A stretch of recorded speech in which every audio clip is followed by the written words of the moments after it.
Fabulous. Welcome, everyone, to 8 Guidelines for Highly Credible Nonprofit Websites. So, we're going to talk today about making sure that people believe that you are a highly effective, highly credible website organization. So, the concept is you've got this guy there. He's looking at your website. That's fabulous. So that is, at least half the battle is he's actually come to your website and is checking it out. So how do we make sure that he is compelled by what he sees, is not put off by what he sees, that he wants to take the next step and get involved with your organization? So, who am I? I am Laura S. Quinn. I am a nonprofit website coach and guide. So what on earth does that mean? I partner with nonprofit staff members who are working on websites, anything from building their own small site in something like Squarespace or Wix, all the way to managing larger websites with vendors or doing big content articles, thoughts, things like that. And so I help them to flag risks, issues, think through concerns, all of that good stuff. I'm a partner. I'm also editor of the nonprofit website Insider, which is a newsletter that would love for you to check out if you're not. All right, what are we going to talk about today? So here are our 8 guidelines, and we're going to dive more into each one of these. So show who's behind your site. Make sure it's not a mystery as to who your organization is. You want to create a great about page. Anybody who's actually on my newsletter just got earlier in the week, just got kind of a little bit of a deep dive into the about page. We'll talk about that today. Highlight your people and your expertise as to who the people are. Ensure professional graphic design. This can be a little bit harder, but is important, and we'll talk about some of the ways to do professional graphic design on the cheaper side. Avoid making your site look promotional, and we'll talk about some of the ways that you might be accidentally doing that. You want to make sure you update your content so that you don't have something that just looks static and it's unclear when it was put up. Avoiding typos and errors is in the list because it's critically important, although it's not super interesting. And obviously make it useful and easy. And we'll talk about some of the ways that you can do that. All right, let's dive in. So you want to show who's behind your site. This is increasingly important. In fact, these guidelines that I'm walking through are based on 10 guidelines that were created by a bunch of research by Stanford University 20 years ago, specifically for websites. I was amazed when I went back to look at them maybe last year to find out that they were basically completely relevant still. I have on my website a whole article that goes through them one by one and talks about kind of how it still applies and how it might be updated. But so there's a ton of research behind this, these guidelines. And in fact, this one has only gotten more important, that in this age of misinformation and people kind of pretending they are for one thing and are actually for another, it's critical to make sure that your website is not generic, that it is clear who you are and what you do specifically. There should be an obvious About Us section linked from every page. So that would mean typically that it is in the navigation. I'm showing a kind of a hamburger navigation in a mobile view. And there's a physical footer that shows a physical address and a functional way to contact you. So a physical address is important as a way to ensure people that you actually have a grounding in the real world, that you're not just this nebulous entity. And functional way to contact you. Like you don't necessarily need to put a, somebody's email address or somebody's phone number. But make sure that if you have like an info at email address, make sure somebody is actually checking it. Because if someone actually says, hey, I'm interested in XYZ, clearly it's important that someone actually gets it. All right. Number two, create a great about page. So about pages are kind of like the stepsister sometimes of the other pages on the site. People kind of put up some information, but not necessarily very interesting information or important information. And this is such an important page for people who are thinking of taking an action. So it's not a page that many people go to, but if people are saying, I wonder who this organization is or what they're about, or do I really want to donate to them? They almost certainly will go to this page. So therefore it's overweighted in terms of, you may say, well, only 10% of people on the site actually see it. But those 10% are people who are actually potentially thinking of doing something. So it should say why you do what you do. So have interest in why what you do is important, is I think what this sentence was intended to say. So why kind of this fits and is important in the world. Providing your story or your history to give people a sense of kind of your voice and your place as an organization is really a useful thing. You absolutely want to show some badges from nonprofit rating organizations. So for instance, we have here a GuideStar, we have a Charity Navigator.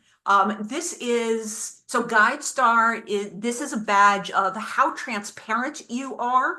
So in order to get these, all you need to do is upload things. And this is a bronze. I think it goes from bronze, silver, gold, platinum. So this is their lowest level, which is very straightforward to get.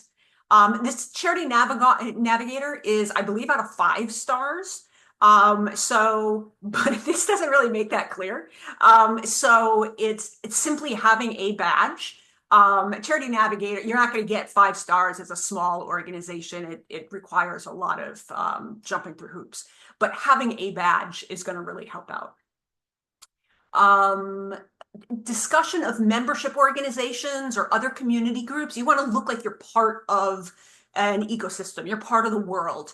You don't want to look like you're just kind of doing your own thing on your own. Because that's just not nearly as credible. And not that many people will look for financials, but if they do, they'll expect to find them. So link to your annual report or to your 990. Your 990 is publicly available anyway, so you might as well put it up on your site.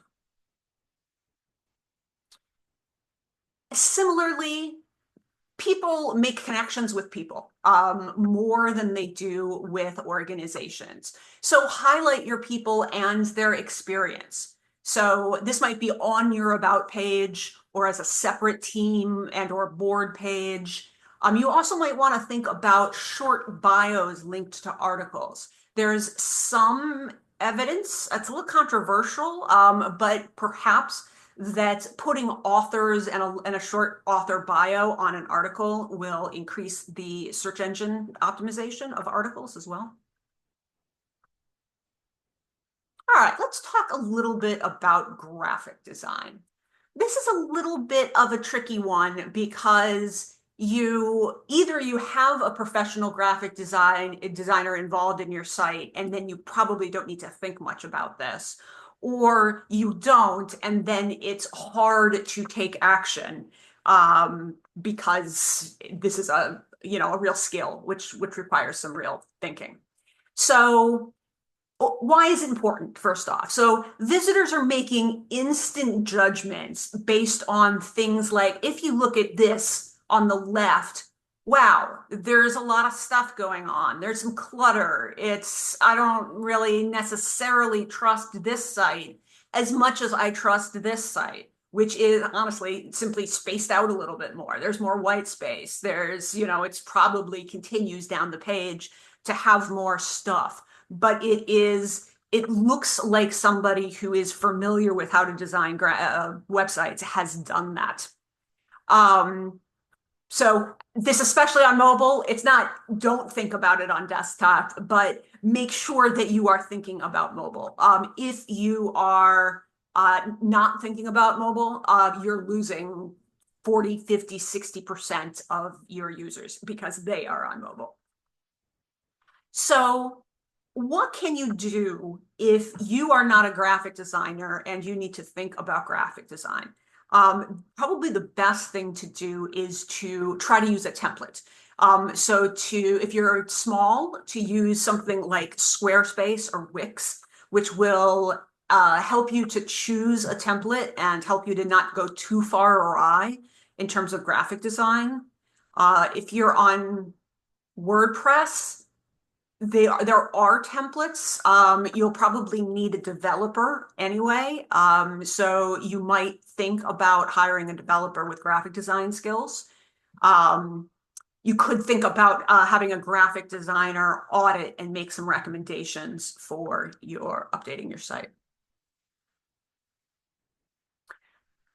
Number 5, avoid making your site look promotional. So there's not many of us that actually have like literal ads on our website, but there's things that we can do that absolutely can make them seem promotional. Pop-ups. Pop-ups, certainly having many pop-ups, multiple pop-ups on one page. So you can do things with pop-up that will really make you look unprofessional and annoying.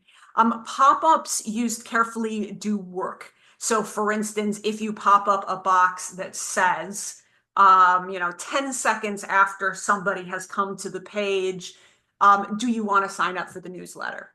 That does work. And you will get people signing up to that newsletter pop-up. But you want to avoid having it happen all the time, or using it too frequently, or it'll just annoy people. Make sure the tone on your page, and this especially tends to happen for calls to action, isn't really salesy. So like for donations. So don't miss the opportunity to double your donation at this year end. There's so few nonprofits that will make as big a difference as we do. It's just not very compelling. It doesn't say why anybody should care about you, and it feels promotional rather than feeling like an actual call as to why one should care about donations. Here's one that is an interesting one, it's somewhat about promotion and somewhat about just knowledge of this occurrence.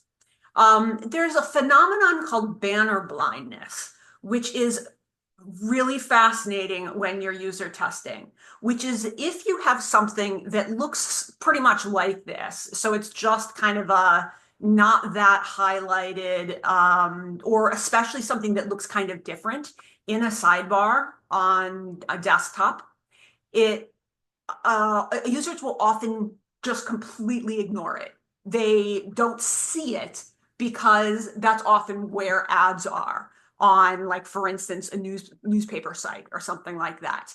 So it can be amazing to user test a site, and there's things that are useful here. This is important tips for people not to forget. This is navigation to other pages. And you ask people questions about where would you go to find this, and they're scanning content, and they never find it. So what can you do about it? You need to carefully design them. So this is a graphic design challenge. They're also tricky on mobile, because if this, for instance, is an important thing, this is a important tips not to ignore, or is navigation, where does it go on mobile? Does it go on the top? Does it go in the middle? That's tricky, technically. Does it go logically? It probably wants it. Technically, it's going to go all the way at the bottom, and that's going to be hard. So probably the easiest solution is simply not to use sidebars. Number 6, you want to make sure that you update your content. This site that we're looking at, this is an interesting organization. It's local to my own hometown, Rockland, Maine. They do phenomenal work. And in fact, I know them well because there's posters everywhere. They do a lot of work by putting posters up in restaurants and stuff like that. But looking at it, there's very little there. There's very little here. And some of that is because there is nothing that is updated. There are no events. There is no single events. There is no single, like, here's something we got together a month ago and here's a picture.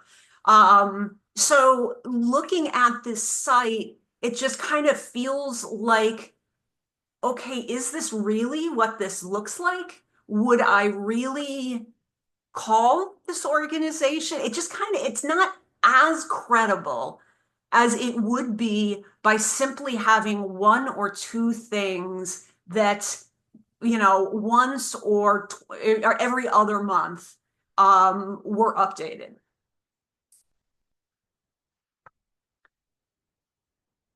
Yeah, and I was reading my own text here, just a few sentences, maybe with a photo. So it doesn't need to be much, just a little bit. So typos and errors are terrible for credibility, which is really annoying because everybody makes typos and errors. And hey, you're trying to put something up once a month or so. It's going to be, you're putting something up and it's going to be desirable to know, desirable to put that up quickly. But, here's our Willy Wonka meme. Tell me more about how you're detail-oriented. Tell me more about how you're a credible organization that I should donate to and trust with my money. When you don't, so I did it in my own training. When you don't know how to complete the sentence on your own slide, why should I be a consultant to you when I can't complete a sentence on my own slide?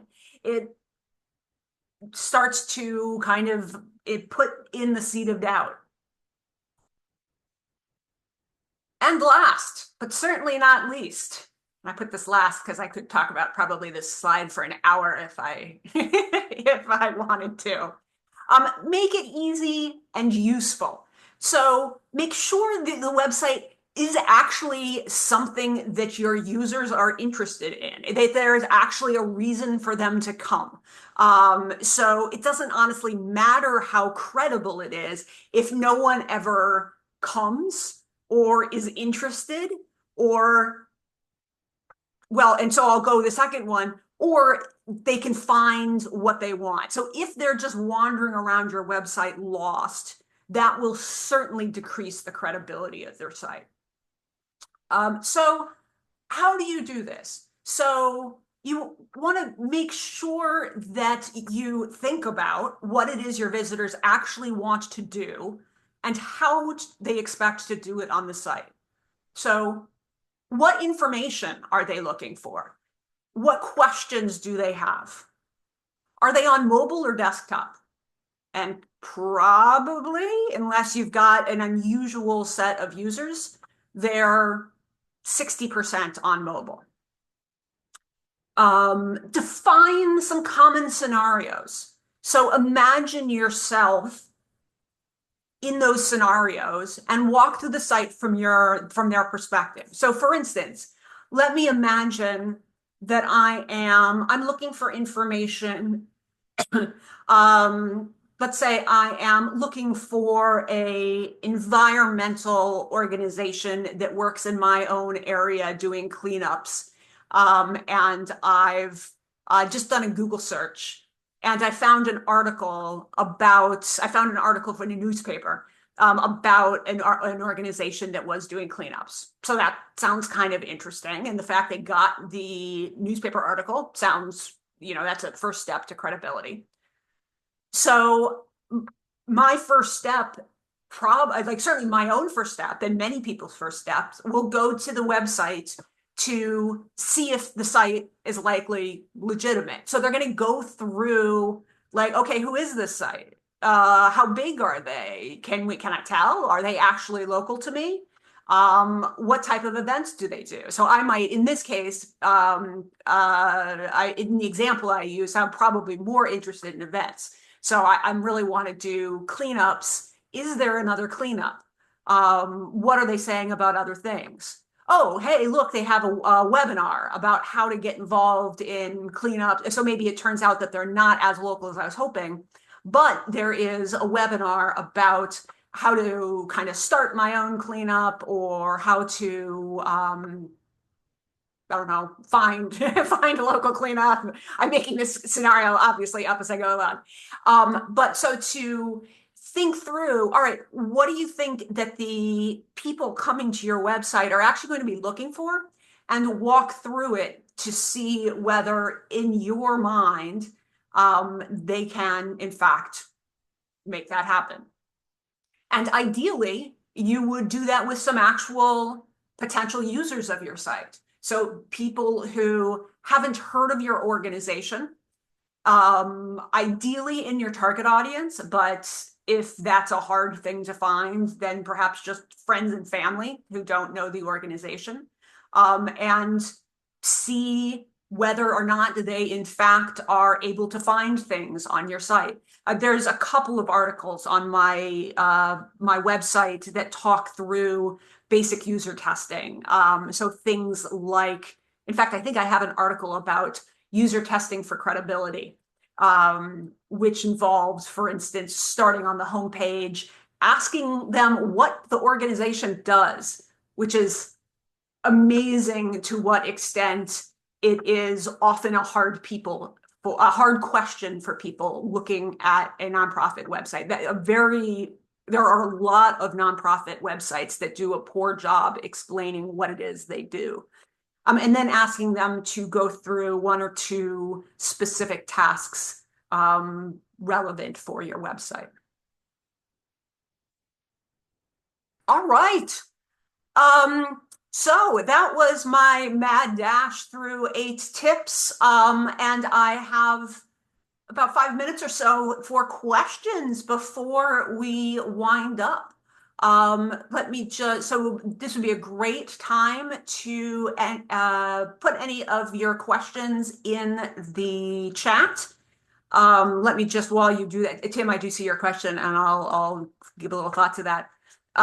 While you're putting in questions, hopefully, let me just mention if you have questions that you want to email over, I do answer questions via email. I do also answer, if you're on LinkedIn, I do answer questions directed at me on LinkedIn. And the nonprofit website Insider is twice a month, a newsletter with website tips. That is easily Googleable to find that and sign up for it. Let's see, Tim asks, curious if there are any future user experience or design trends that nonprofit websites should be aware of. So from a credibility perspective, I am very leery of thinking about trends. Trends, kind of by definition in my mind, they're trendy. And so there's something that will look good now, and in 2 years will look out of date.